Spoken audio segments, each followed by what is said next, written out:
So, welcome to the town hall. I think you know who I am. I'm Mike Scott, the Jersey Commander here, everyone. And I'll give a chance Gerald Mandel to make some opening remarks. Today is the last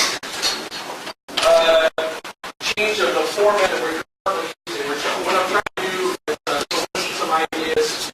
Because our town halls are less frequently attended, and that's not because the information exchange is happening. I think it happens on a daily basis, almost 24 hours non-stop, through our social media outlets. So that's good for us. That's good because the community knows that they have a burning issue or a question, and they can come quite and ask the question of the Garrison team, usually through our Facebook page, which I think is a great thing. So, because we hold these meetings once a quarter, we shouldn't make our customers wait every 90 days to come up with the net question. They should be able to ask their question almost instantly and get a response within about 24 hours. So, to that end, I'm part of this work.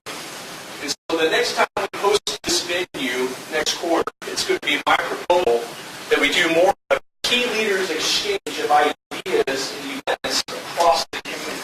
Okay? More so it's less town hall feeling, although it can have a title if we wanted to, but it's more about a chance for key events to be covered on behalf of the Garrison, about our support agencies, and then also from the side as well to see what's important to talk about from a community perspective about once a quarter. And if there are issues during that venue, they get raised and we address them appropriately. So we've got shorter execution today. I know that the CG had a QTB to attend. Sir, with that, in your opening remarks before we get started. Yeah, thanks, Mike. Well, my apologies. I'm late coming to the building. See if I could, Matt Eckberg, if I could have Matt stand up. As you know, there's a change for 1st Brigade.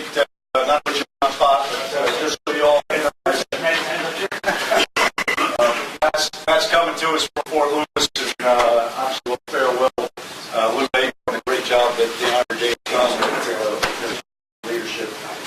As Mike Scott has mentioned, I'm not sure we're getting at really what we're trying to accomplish in the town hall meetings. I've been somewhere interactive, we get a lot of participation, but I'd like to say if I were to go around the horn, most of you are all working for the Garrison, or commanders, or deputy commanders in some capacity. So the point would be we're probably not approaching what we want to accomplish. That is really a dialogue exchange, certainly with the units, but also updates of information. But unless it's interactive and that dialogue is occurring, obviously we're not going to hit the mark that we need to in this town hall. So my observation, I've had a couple of these, and it's great information flow, but we have a venues to disseminate that information flow.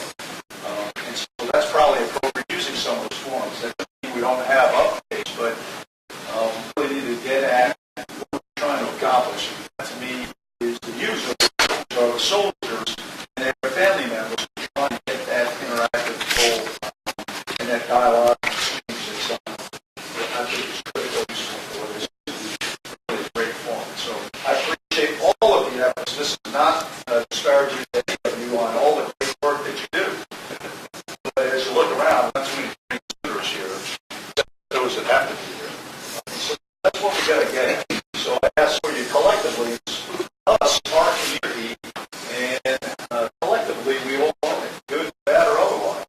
And so the challenge to us is if you see another way that we can get information flowing, dialogue, see what's going on from the soldiers' possible, from the young married soldiers' perspective or spouses' perspective, that's where we can get. So with that, I don't want to take up any more airtime. I'll turn it back over. Thanks, sir.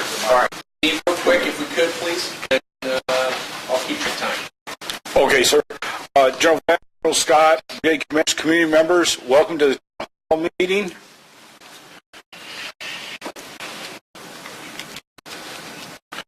Admin notes, please put, if you don't have your phones on vibrate, please put them on vibrate now, please.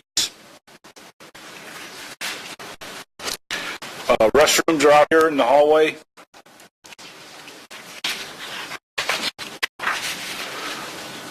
The agenda that we'll be covering this morning.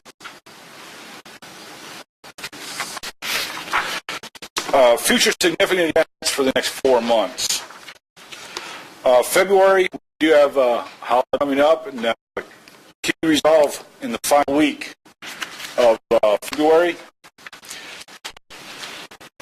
extending into March.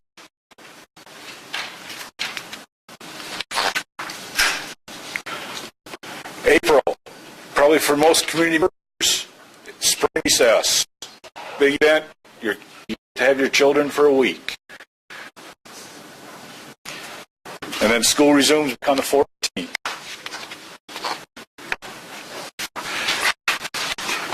In May, tentatively right now, 7 May will be the next old revamp meeting, gathering, as Colonel Scott mentioned, following ATF full-scale exercise.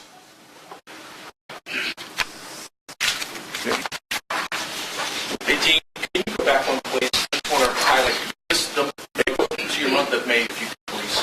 Okay. So, sir, I know you know this full. We partnered with the division on this full exercise annually, and once again, in anticipating a great event, it's important for the community to be aware that it will occur in the month of May. So, get closer execution. In fact, that town hall session that's report on the 7th will be a great opportunity for us to kind of lay out some things that you will see and things that you shouldn't be alarmed about as they unfold, okay? Especially for the brand new members of the community who may or may not have seen this done before. So we'll get that out, but what that does is it affords all of our mission side soldiers and also our DPTMS team, our law enforcement, and all of those agreements that we use, both internal to the garrison and then also external to garrison, a chance for us to exercise those in a full-scale exercise. So, look forward to it again. But right now, I would say is just keep your ear to the ground. Nothing to be alarmed. This is per the plan, and we do the same. The other significant event, I think, for the family members they need to be cognizant of is the NEO exercise that we're doing in May. I don't see the 3 here, but that ought to be reflected. That's in May time frame. So I'm sure we get that. We're tracking your grades. We've been with the G3 on that as well. So, pardon getting back to that? Sir, following both y'all's emphasize, the 3 of myself have sat down trying to synchronize all the exercises so we're not, we try to have a holistic approach to the whole thing. The objective is going to be a scenario that's going to go through a full actual NEO exercise. We're trying to exercise a week. I believe that's the general intent. Really go for before we've had sort of a package review. We're actually wanting to try and go as hard as we possibly can to exercise in the NEO, non-combatant evacuation operations, and then we're going to fall into an active shooter exercise that's going to all 3 garrisons, Stanley, Casey, and Red Cloud. So we're going to do a lot of side and movement and some operations, not just military operations.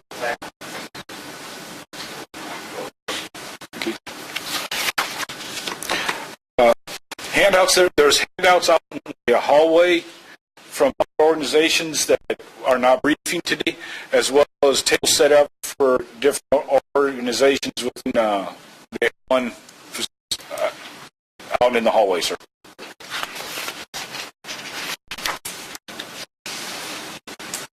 Sir, I'll be followed by you, sir. Okay.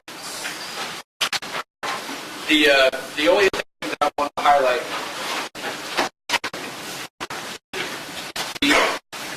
this calendar year is going to be significant for the community as they understand some of the changes that are going to come about as it relates to the future for Area 1. There are a lot of sensitive topics associated with things like which camps are going to stick around, which camps aren't. Unit moves is going to be a highly sensitive topic. So as we plan and execute and rehearse some of these events, both to the division as we work with them, but also there's a big rehearsal coming up in the month of March with the Army. Those events drive a lot of information change inside the units themselves. It's time to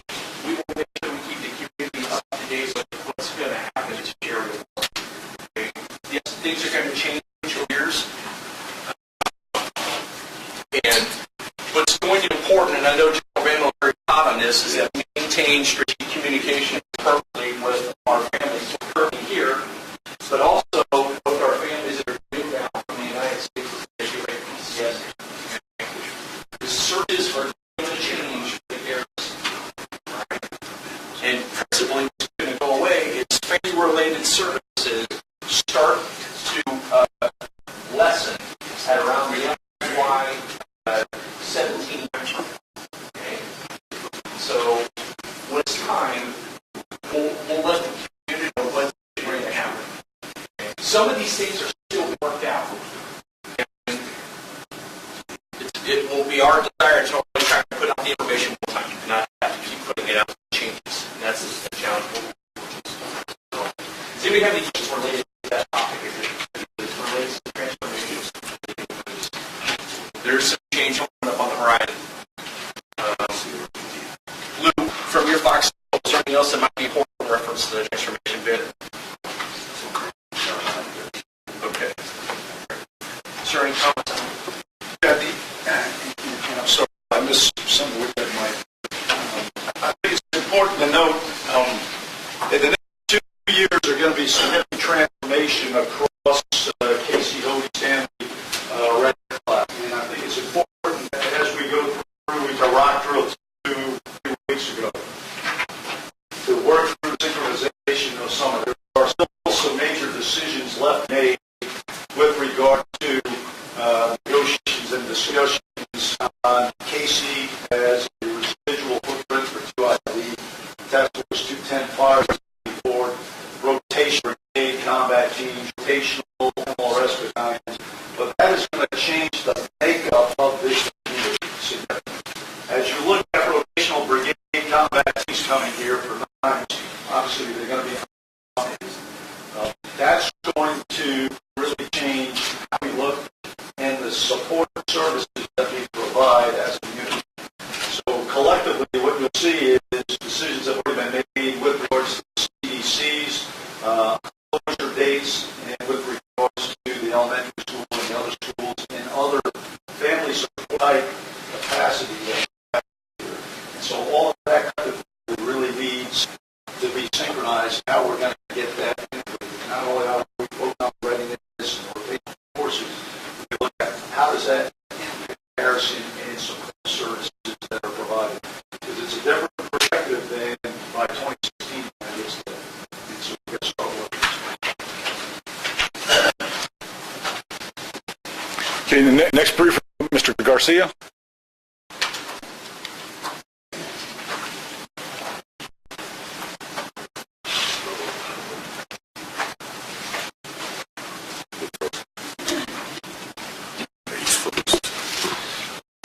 Good morning. My name is Mr. Garcia, the Chief of Engineering Division. We'll briefly give you some updates on the key projects and energy conservation. I just talked about some major key projects that we completed in 2013. As everyone knows, Casey Theater, Chernobyl Bowl, major projects that we completed last year. Stuff we're currently working on. We just got funded for building 155 for barracks there in 138, so area of operation. And right now, 1968, which is senior leader quarters, is almost complete. We have estimated completion date end of February. So as far as 14 projects, a lot of what we're looking at, construction has begun, if you have noticed it, right there on the main boulevard, as far as walking trails, starting on 4, 5, and 6. It would end up right there by Warrior Club kind of area where phase 6 will be completed. And the completion date's probably, I think, end of April, as far as all the projects. Some other stuff we're looking at for 14 here at Camp KC is, again, barracks. Looking at a barracks, 2514 is the MP barracks. Rating that. It's been a work. We're just waiting for spring space to come up, open, and move some people around.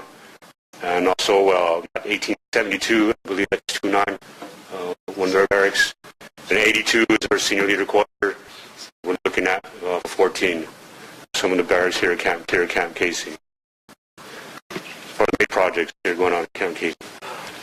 As far as Red Cloud, some of the stuff we did last year, one thing was the Concord Access Road.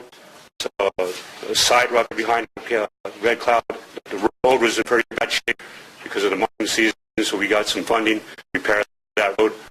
We're currently looking at Yellowstone. I don't know if you guys know Yellowstone. We're looking at that road as well.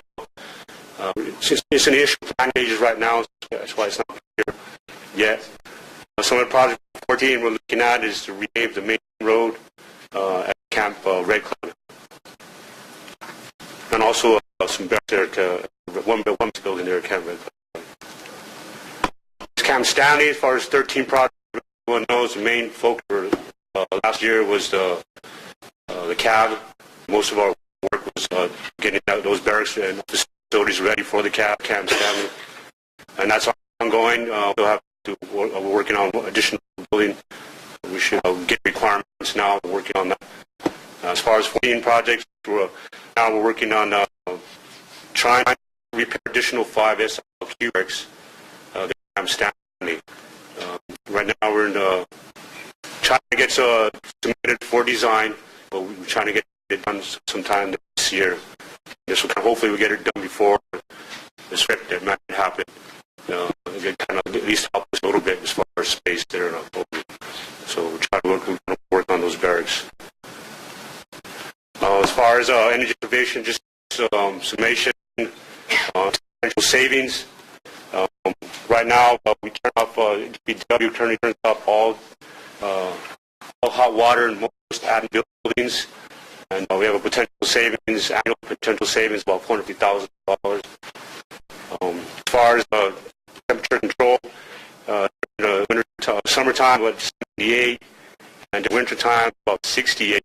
I know it varies in every building. We would ask the community if we can, during the wintertime to have targeted at 78, and then I don't know, summertime is 78, I'm sure 68. And we had a potential savings, and we all did that, $1.2 million. As far as turning on the AC on and off early, that's there's a potential savings there, about $44,000 a year. That's that's pretty much reflected based off of an amount of days we have a certain temperature. We turn it on and off, and that's and we Garrison and makes that decision. Another potential savings is to turn off our equipment. I know it's been advertised a lot by AFN, where you just turn off all your printers and your monitors if you leave for the day, and that's like a potential saving of $40,000 a year. These are all potential. Sir. If we do it, yes, sir, because we advertise it, and we try to tell everybody, the community, start off on your printers and monitors, potential savings before. Let me just make one more comment here. Last year we were successful. The only way really to save, we've done just about every type of modification to the buildings to save money. Things like auto light on and off switches and those things, because the infrastructure is so old. The other thing that we can really do is behavior modification. So that's a lot about what we're talking about. Also, we're coming into the building. We're using just that main entrance. We cannot lock the other doors because children go in and out at all times. But we ask parents, and we've sent these notices out several times, to please use the main entrances and please come in through the office. And we're still having some problems with that. But again, we're going to continuously work on those things. One of the major concerns right now is our change in the transportation procedures that will become what will be in effect as of August. Right now, all 17 of our buses have bus monitors. It has come down from our area and director. It's definitely above the Korea district level that as of August that we will not have monitors on every bus. And this is something that was brought up at the SAC, our SAC meeting last week. We will have monitors, but they will alternate between buses. And we've heard the parent concerns regarding that, and I understand. Next year I'll have a high schooler going to, a student going to the high school. And one of the concerns was, what about those children who have to go all the way to the high school every day? There's no monitor on the bus. And then our drivers, for the most part, do not speak English, so there's no communication there. Also, the activity bus that comes back late in the afternoon, the same things. There's no monitor on the bus, just the driver. We've heard that the kindergarten students, the little ones, they can't buckle their seatbelts and things of that nature, so we need help on those buses.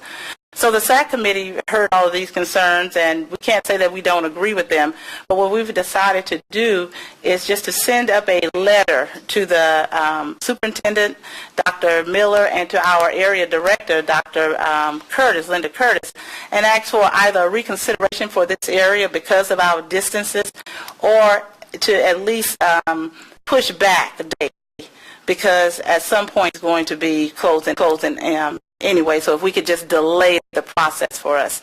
We have asked that the parents write letters, respectable letters, of course, write letters to our SAC, our SAC email, and we will attach those to the formal letter that we're sending out. Was that fiscally driven through budget cutbacks? It's based 100% on the budgets. It's 100%. How many of our children are going to school down in Youngstown? In other words, they get bused from this area? We have, I think we have 5 buses going down every day to the high school. We have 5 buses. Now, they're not all to capacity, but we have 5 buses going down. Just because the disparity spread out over folks who live all the way from Yangju up to Dongdaeshang and you from Wuchang. I would say between 50 and 100 students that go down every day, and they will have to just on their own. And some, just being frank and honest, is more detriment for the high school students than the elementary students, because we can get the elementary students in line to pretty much follow directions, but sometimes at the other ages. Yeah, exactly. You said that, sir. But I agree. So that's a major change, and the parents have concerns. Duly, I'm a parent. I have a concern with that. But we're going to follow the process. There are some other steps that are in the policy that we could put into place, but they're not as effective. I don't think one is that we can have parent volunteers on the bus, and I don't know how that would necessarily work, and that would cause other problems. So we're going to go through the SAC committee and write the letter. And Mr. Williams is our president, so he can more on that. Some upcoming events, as you can see, we have a lot of great things going on at Casey. The main one I want you to draw your attention to is March the 10th through the 14th. That's our Terra Nova testing. That's where we get our standardized test scores from. We are striving hard to reach the DODEA standard, or go beyond the DODEA standard of 75% or higher. And we need all the parents, and even if you don't have a parent necessarily at the school, a student at the school, just to give words of encouragement to the students, and also to the parents, to have them talk to their students, first all about be there. We have to have the students at school, and then the process of learning. So basically, that's Casey in a nutshell. Any questions? Yes, sir. There was some discussion previously at our rock drill with regards to notification of the idea that the elementary school will close here in summer of 15. Has Dr. Miller now received official notification from ACON? He has. We received it last week. On Thursday, we received official notification that June 2015. Okay. And we're in the process, Dr. Miller and Dr. Curtis are in the process of trying to figure out how is it going to affect us. We are supposed to move down to Humphreys, but of course Humphreys is not quite ready for us, so we don't know how this is going to affect us. Okay. Yes, sir.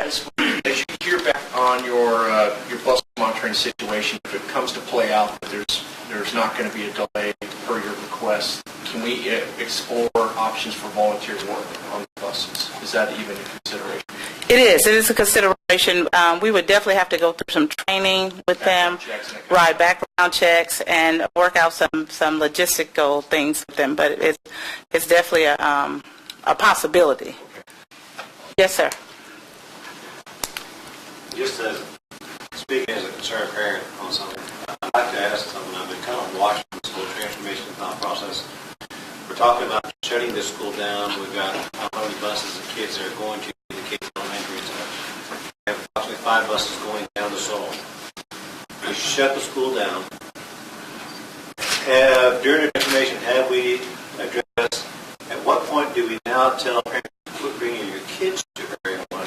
Because if I'm here on a 2-year tour, I shut down the school within a year, where does my kid go?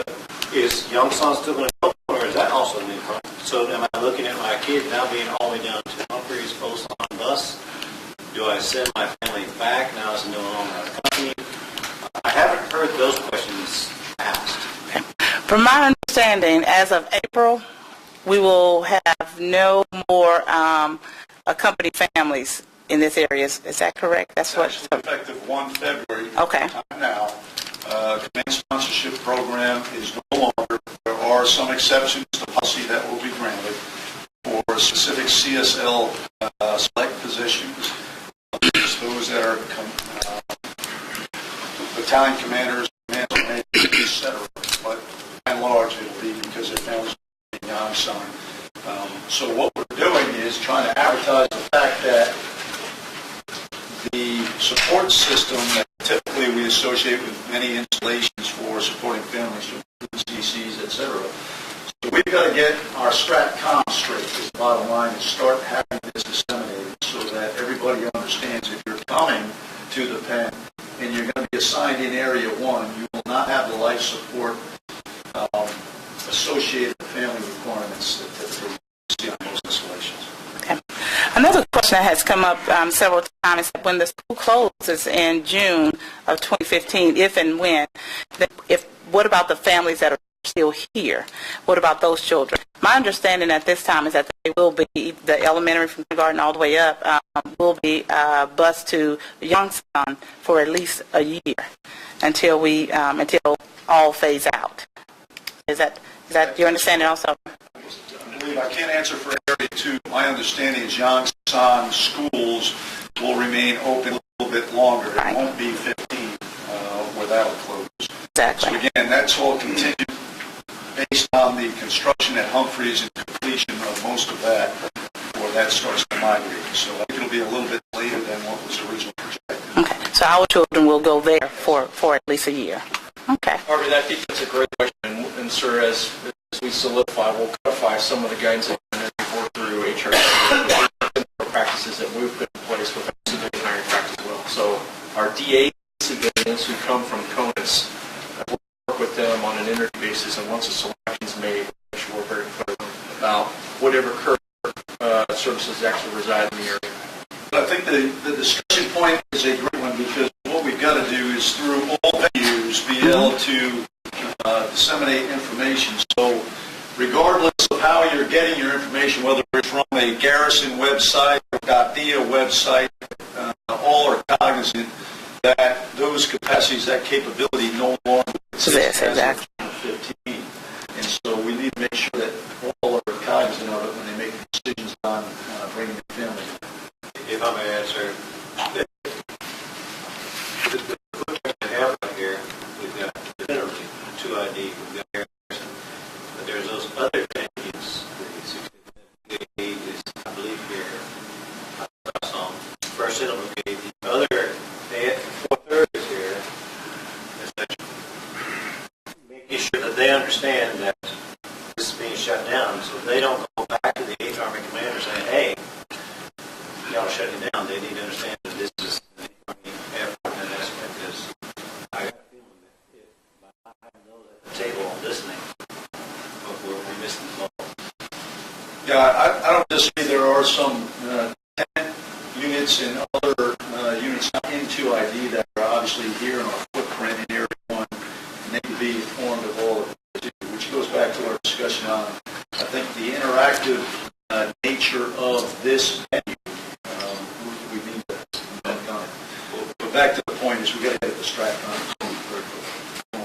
And as I find out more, I will definitely keep you abreast of it, how the transition is going to happen, and what's going to happen with the children who are still here once the school is no more. We have a unique opportunity, I think, in the month of May in our next quarterly session to really put out some initial sets of services schedule, if you will, that forms STRATCOM, that one that I'd like to hang on my social media that represents all the services, not just the school, but also DECA and whatnot, and we'll make it easy on the eyes such that the community can understand what services are going to remain, what services are not going to remain, so they can start to plan. Because I know that the social media is a good first starting point for all families as they start to find out if they're going to Korea before they even engage in a Q&A, and they like to come just surf the web. So that'll help in that aspect as well. Okay. And also, Colonel Scott, Dr. Curtis, our area director, and Mr. Talley, who is the acting director over DODEA, they're headed our way. So would you like to meet with them when they come in? Absolutely. Okay, I will set it up. I'd also like us to be able to project how many fall in this category of families that are either command-sponsored already, or because they're DHCing children, that are going to still be up in Area 1 that we need to be aware of. Exactly. They're now going to have to be bused as of school year, academic year 2016. Okay. And my understanding is there will be no busing. That was the other part to it, that there will be no busing after the close. That will be there. Yeah, I think that's one we got to take on, Right. capture that, because I'm not sure that I agree with that, and frankly, I'm going to fight that at least for a period, because we're going to have a transition year. I agree. Where we've got to accommodate families and assist them with this transition. I agree. And just saying, hey, cold turkey, they're cut off is problematic in my thoughts. So that's one way to take it. Yes, sir. Sir, prior to us having school here, there were two international schools, both in Louisiana. There is now one. And those schools accommodated DA's dependents and the few U.S. Army dependents or the military dependents. And that is paid for, if they're command-sponsored, be paid for by DODEA. So that international school is right outside the Camp Redmond. The problem will be there will be very few command-sponsored families up here, and they will be the exception. So I think that's going to be part of the problem. So therefore, DODEA will not have the funding to be able to cover that, because it essentially will not be local about. But that's one of those things that I think we're looking at. Okay. I will definitely keep you abreast. Thank you. Hey, thank you. Cool. Yes, sir.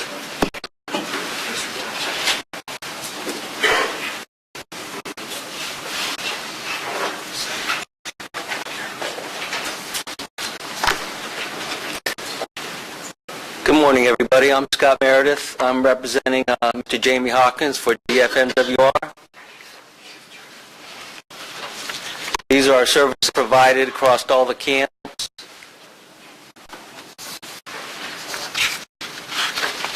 This is one of our best practices. Our BOSS program finished first, second, and third. As you can see, the three camps, Stanley, Hobie, and Camp Red Cloud of all the garrisons in the Pacific. Our BOSS program is on top, thanks to the participation and support from the command and the community. We're very proud of this best practice. Here's some of the upcoming events in community recreation.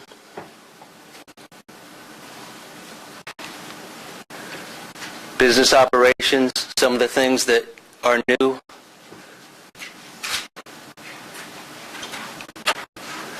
This is our In the Zone magazine, another best practice that we're very proud of.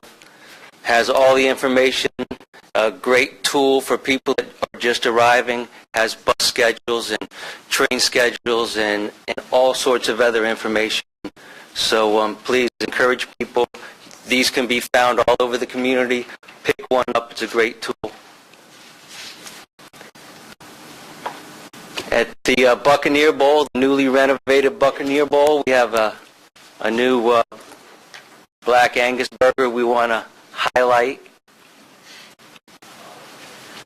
Country West Night at the Warriors Club on February 28th. Something else new. And then another highlight is with the CAV unit coming into Camp Stanley. We renovated the Reggie's, thanks to great efforts from the whole community to include the soldiers over there and DPW. We opened moved the library and the community activity center next to the Reggie's in one location, the FMWR multiplex. And that's all I have. If there's any questions. If I can make just two comments regarding FMWR activities. The first is the Matt, you'll pick up on this very quickly. The company level involvement in the BOSS program has been great. So whenever they're not in the field, they're helping out with the BOSS program, which is always good. I've already touched base with Mark and his team when he gets on board to encourage his soldiers to try and get plugged in as quickly as they can into the program. I think they've already got a good first step, mostly because of proximity where their barracks is related to the new renovated CAC. The other is more of a comment toward our restaurants, our clubs, if you will. We have 5 primary restaurants that we run in Area 1. Some do quite well, some we struggle at. All right, when you start to look at the books themselves. And so, as a general shot for the community, I would just ask for your continued support as best you can for those locations and restaurants. All right. Cool. All right, thanks. And I'll be followed by PAO, Mr. Dave Palmer.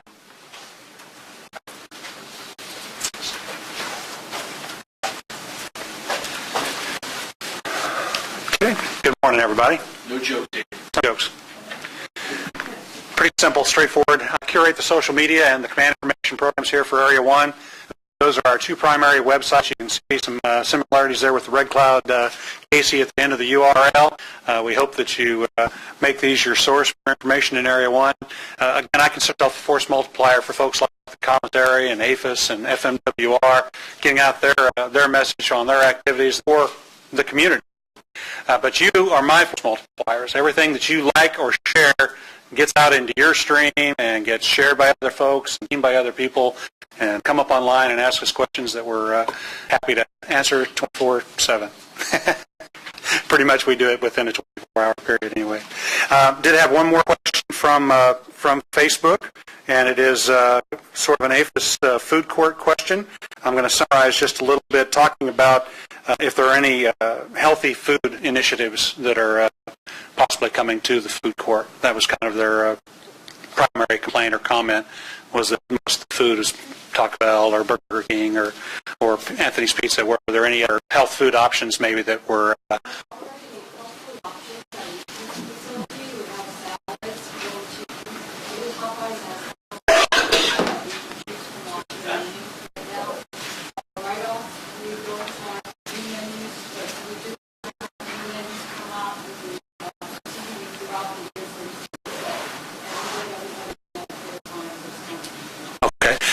Can you give her the microphone? I want to make sure folks can hear it on the web. This was kind of a web question.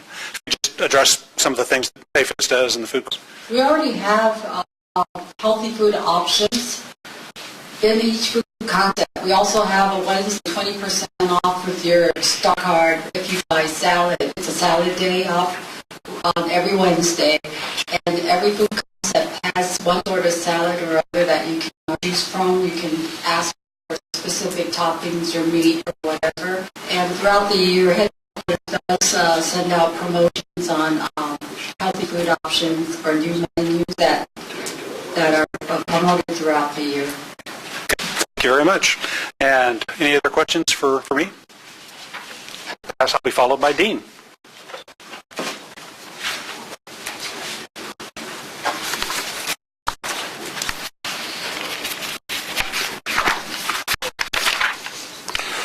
We've talked to you about the interactive customer evaluation system.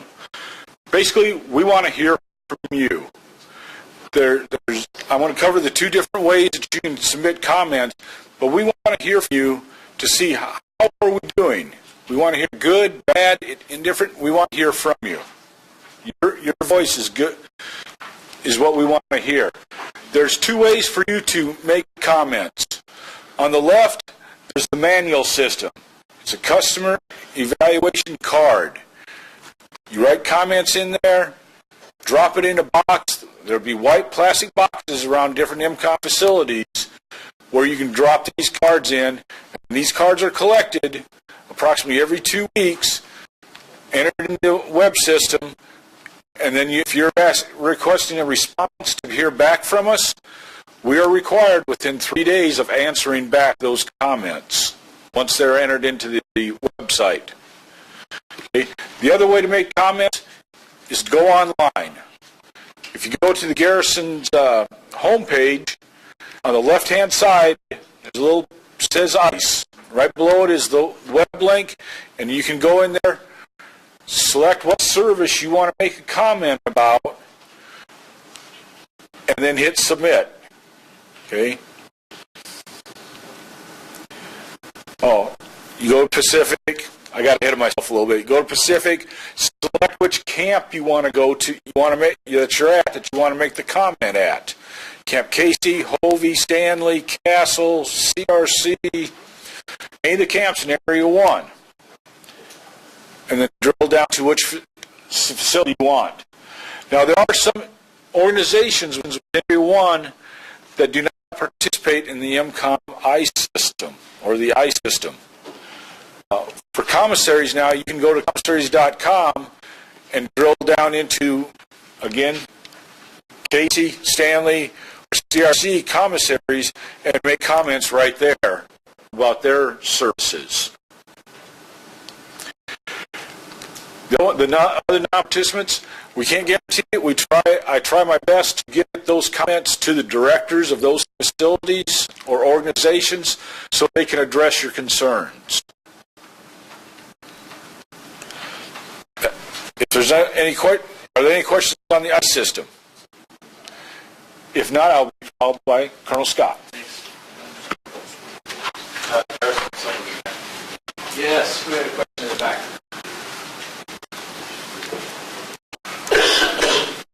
Hi, good morning. I have a question about the ICE complaints. If you're having issues with the directors and the ICE complaints are with them, where else can we turn them in? Because there has been complaints that have been about facilities on this coast, and they've been negative and they have not been turned in. There has been a parent or two that have turned some in, and it was to someone's attention, and I don't know if anything was, it was 14 years ago. Okay. So we can just bring them directly to you. Sure. It's yes. Can I cover that, sir? You covered it. Okay.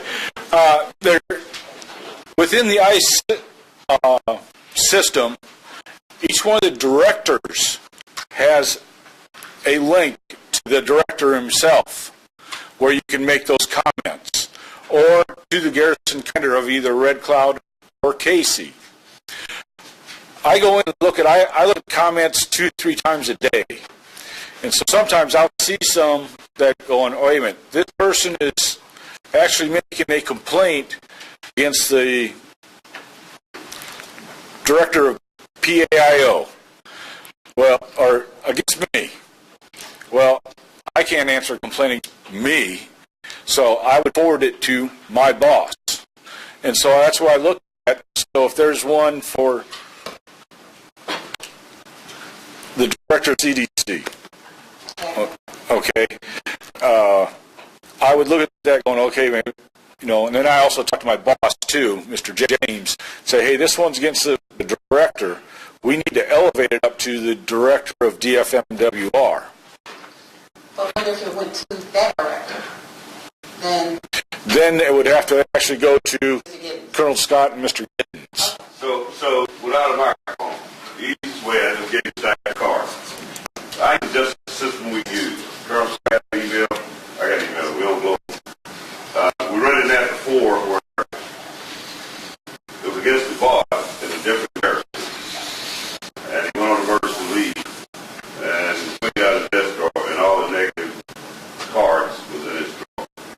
understand what you're talking about.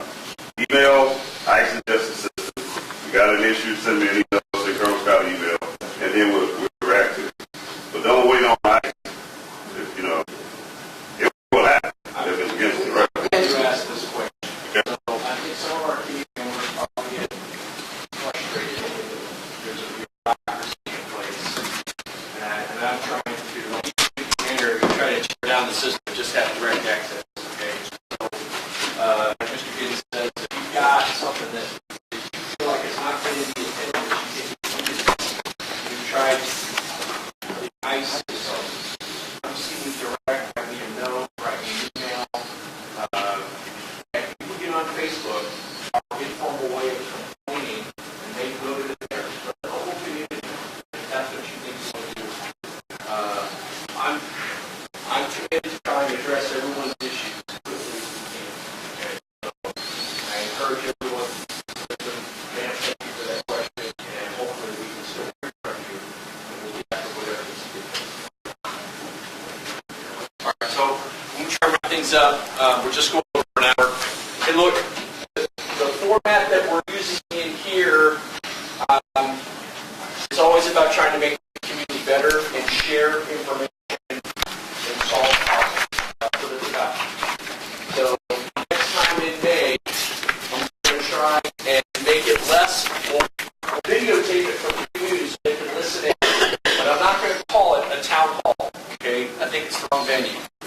More towards a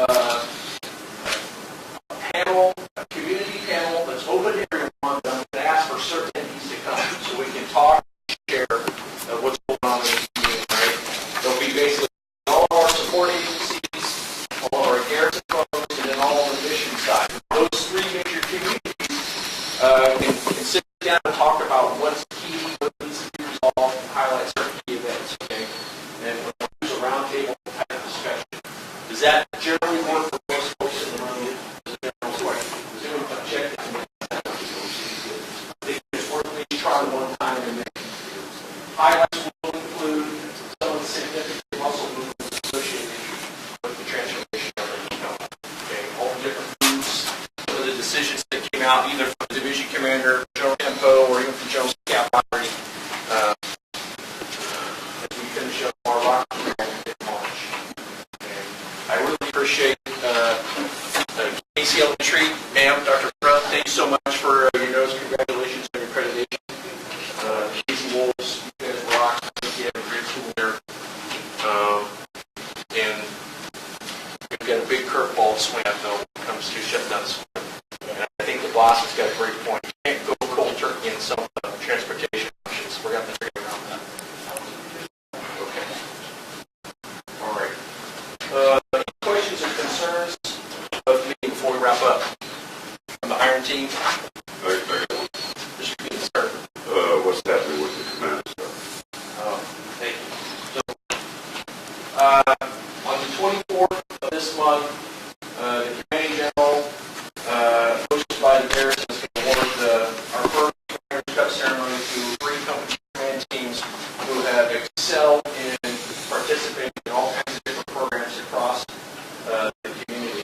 That's going to occur at Camp Red Cloud at our gymnasium on the 24th at 1 o'clock. It's a big deal. It reflects all the hard work on those soldiers, on behalf of those soldiers of those companies who've really gotten into it and tried to participate and reinforce the programs that are out there. Come on out as a community if you want to watch the 3 winning companies. I've already sent notes out to the command team of who they are, and actually know some of the commanders, and they've done a phenomenal job, and so very supportive. So we're already in our next 6-month cycle of competition that will culminate in June, and we'll do another iteration of an award ceremony thereafter. Okay? But it's a good question. What's that date? 24. Red Cloud at 1 o'clock, 1300. Here's June.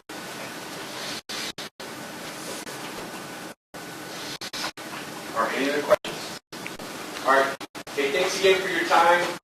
And please be safe out there. Watch the slips, trips, and falls as we finish up the winter season, okay? We're not done yet, so watch what you're doing.